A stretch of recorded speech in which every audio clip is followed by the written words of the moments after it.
For 60 years, European mothers whispered the same prayer every night: "Lord, save us from the arrows of the Magyars." These weren't bedtime stories to scare children. The Magyars really did drink blood from the skulls of enemy commanders.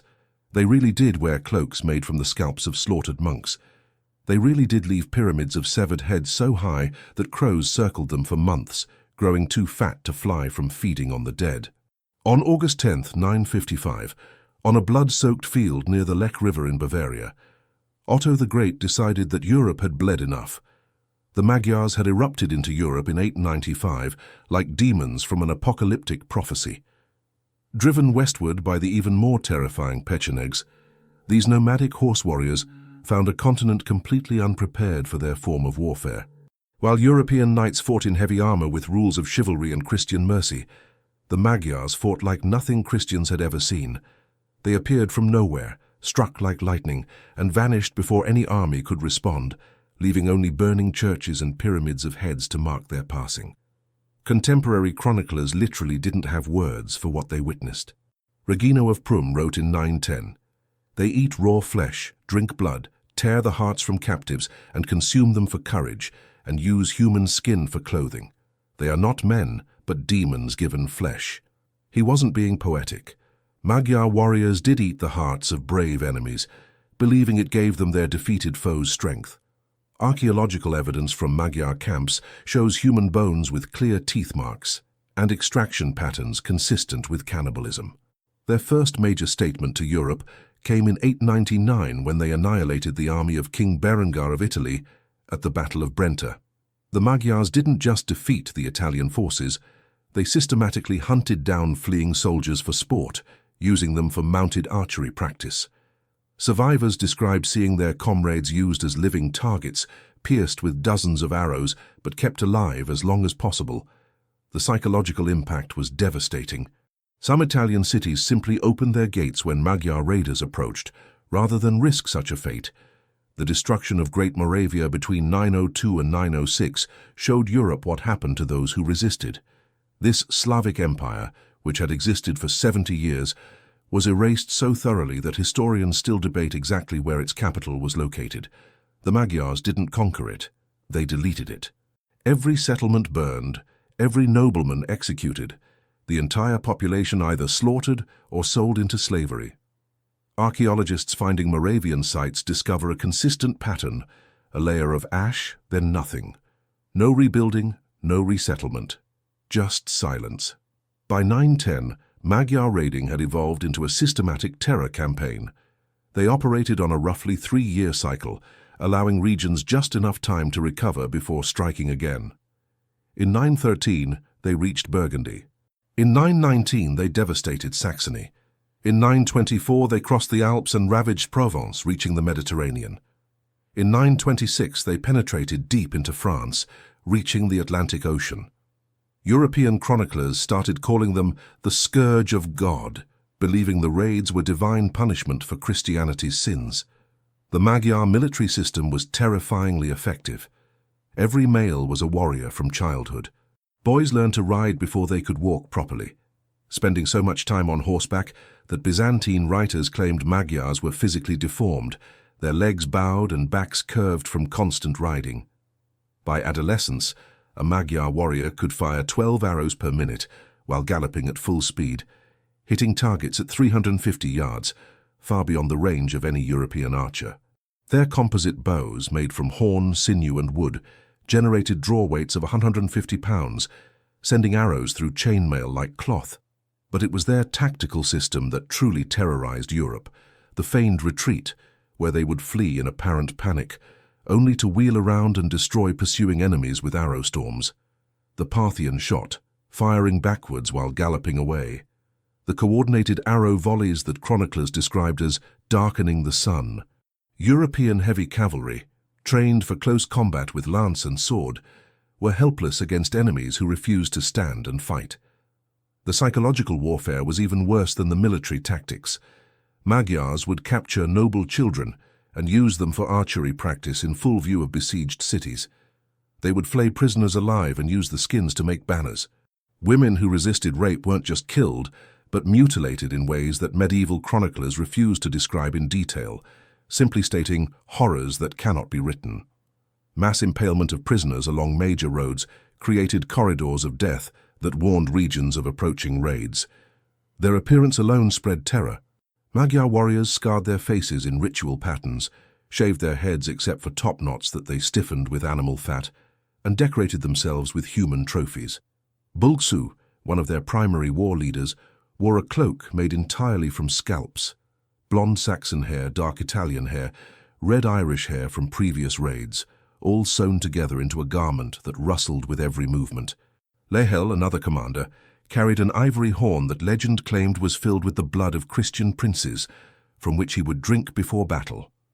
The religious aspect made it worse for Christian Europe. Magyars were pagans who seemed to take particular pleasure in desecrating Christian sites. Monks were burned alive in their churches. Nuns faced fates that chronicles describe only as suffering worse than martyrdom. Sacred relics were deliberately defiled. Communion wafers fed to horses, holy oil mixed with blood for their shamanic rituals. One account describes Magyars using a bishop's skull as a drinking cup while forcing other clergy to watch. By 954, the Magyar menace reached crisis point. That year, a massive Magyar force, contemporary sources claim 100,000 warriors, though modern historians suggest 50,000, swept through Bavaria under commanders Bulsu, Lehel, and Sur.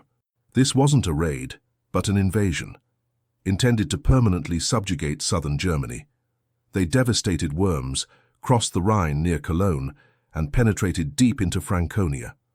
Conrad the Red, Duke of Lorraine, tried to stop them and barely escaped with his life, his army shattered. The psychological state of Europe by 955 was near collapse. 3 generations had grown up knowing only Magyar terror.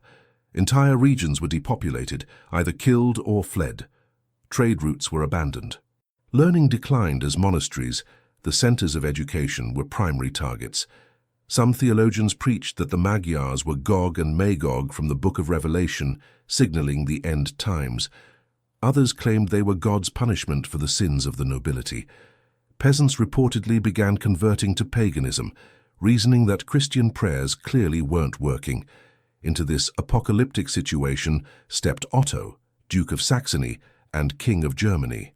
Otto understood that 955 would be the decisive year. The Magyars had established a pattern of following massive raids with settlement attempts. If they succeeded in creating a permanent base in Bavaria, Christian Europe might cease to exist.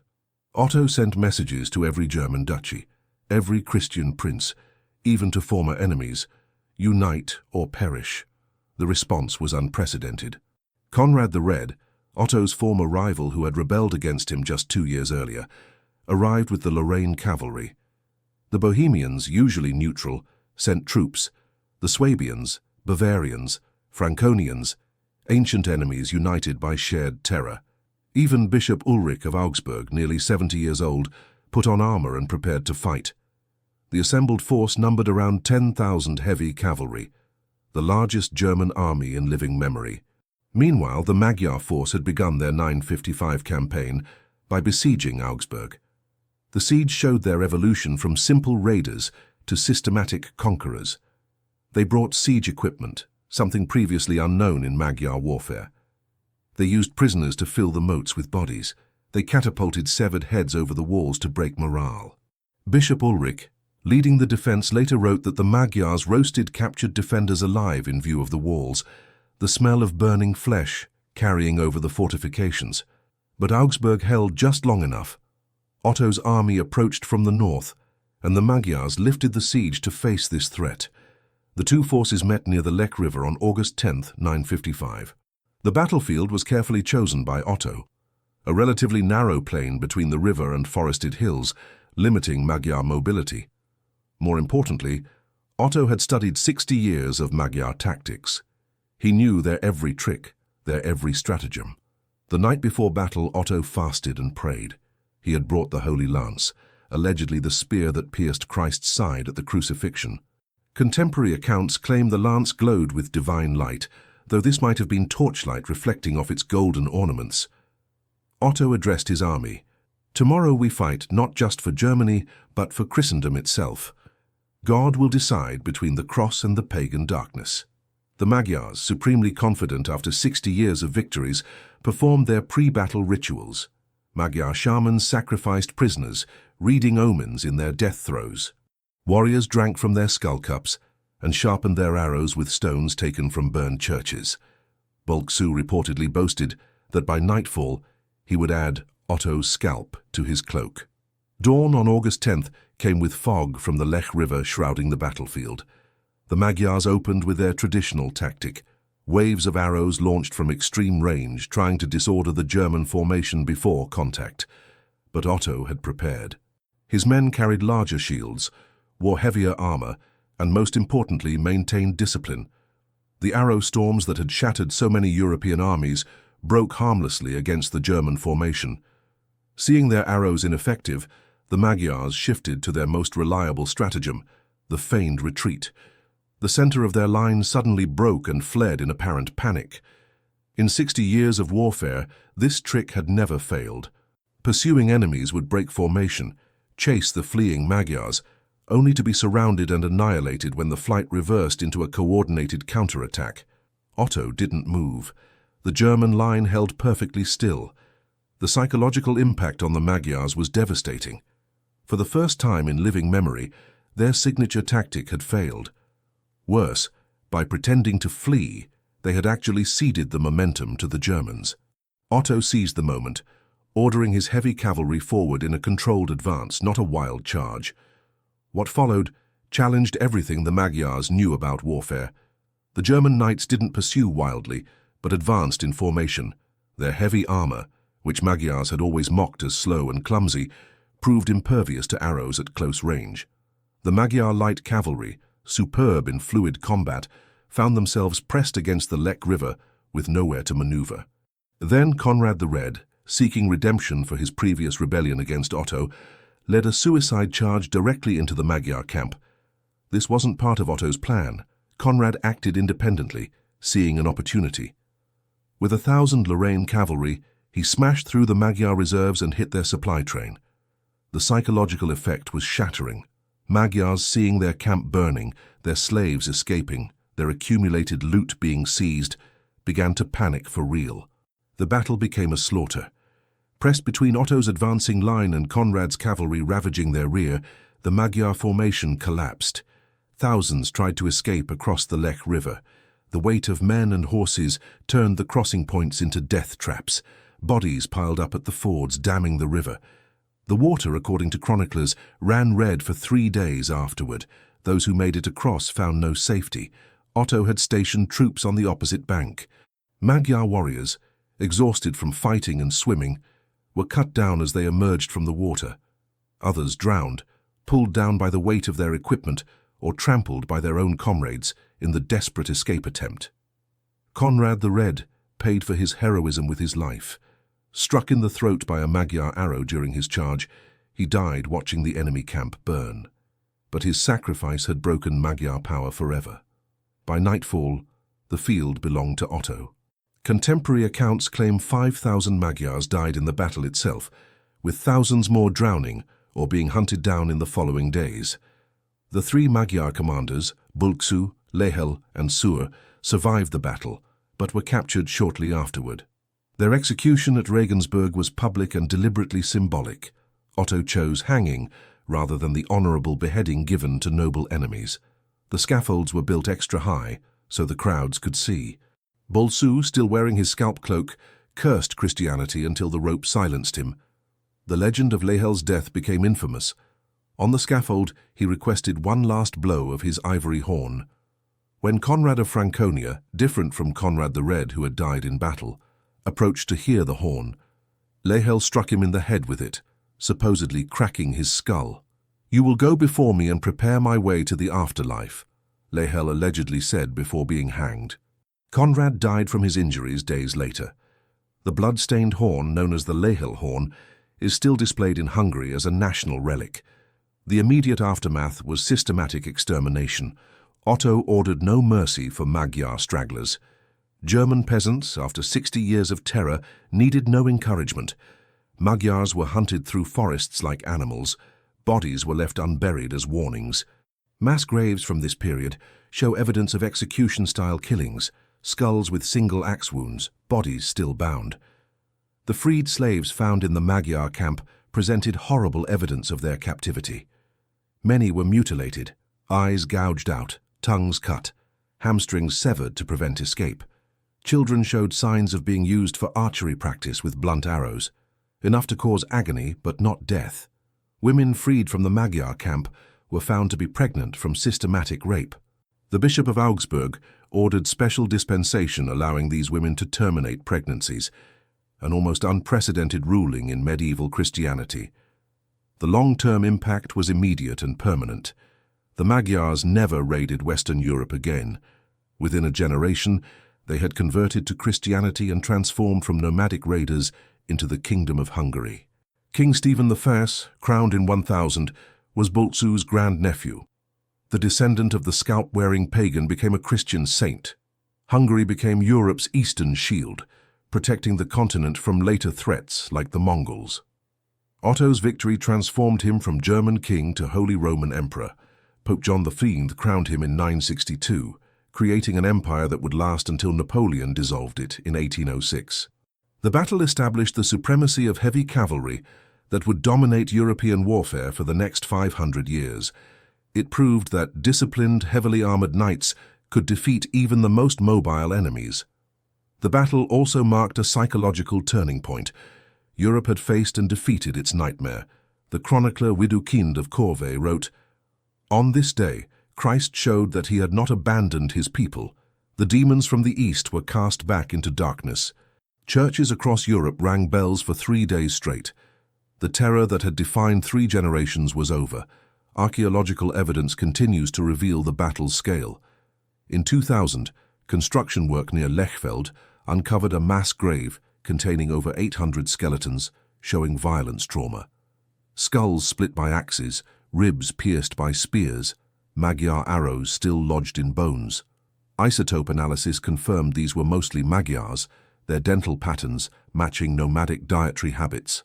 Many showed evidence of previous injuries. These were veteran warriors who had survived decades of raiding before meeting their end at Lechfeld. The battlefield itself became a pilgrimage site. A chapel was built where Otto had planted his standard, later expanded into a monastery. For centuries, on August 10th, locals would gather to hear the story retold. Old women would frighten children with tales of Bultzu's scalp cloak and Lehel's bloodhorn, always ending with Otto's divine victory. The Magyar perspective, preserved in later Hungarian chronicles, tells a different story. They claim the battle was closer than German sources admit, that treachery by Pecheneg auxiliaries caused their defeat, that the German numbers were actually superior. The Kepes Chronica describes supernatural portents, blood rain, wolves howling in daylight, shamans warning against the battle. These sources agree on one point. Lechfeld ended the old Magyar way of life forever. Modern Hungarian nationalism has somewhat rehabilitated the Magyar raiders, portraying them as brave warriors defending their way of life against Germanic expansion. The Lehel horn is displayed in Jaspereni as a national treasure. Bultzu appears on monuments as a tragic hero rather than a blood-drinking terrorist, but the archaeological evidence, the burned churches, mass graves, and hastily buried coin hoards across Europe, tells the true story of 60 years of horror. The Battle of Lechfeld remains one of history's most decisive battles, yet most people have never heard of it. Without Otto's victory, European civilization might have ended in 955. The Renaissance, the Reformation, the Enlightenment, none of it would have happened if Magyar raiders had continued their systematic destruction of European learning and culture. The monks who preserved ancient texts, the trade routes that connected civilizations, the agricultural developments that supported population growth, all depended on ending the Magyar terror. Today, the Lechfeld is peaceful farmland. Cows graze where thousands died. The Lech River runs clear, not red. But on foggy August mornings, locals claim you can still hear echoes, the clash of weapons, the screams of drowning men, the triumphant hymns of Otto's victorious army. They say Bultzu's ghost, still wearing his scalp cloak, haunts the battlefield searching for his lost glory, and somewhere in a Hungarian museum, Lehel's horn sits in its case, still stained with Conrad's blood, a reminder of the day Christian knights ended Europe's 60-year nightmare. The Battle of Lechfeld wasn't just a military victory. It was the moment medieval Europe refused to die, when Christian civilization faced extinction and survived. Otto the Great earned his title not just by winning an empire, but by saving an entire civilization from systematic annihilation. The Magyar raiders had turned Europe into a slaughterhouse for 6 decades. On August 10, 955, on the banks of the Lech River, the slaughter finally ended.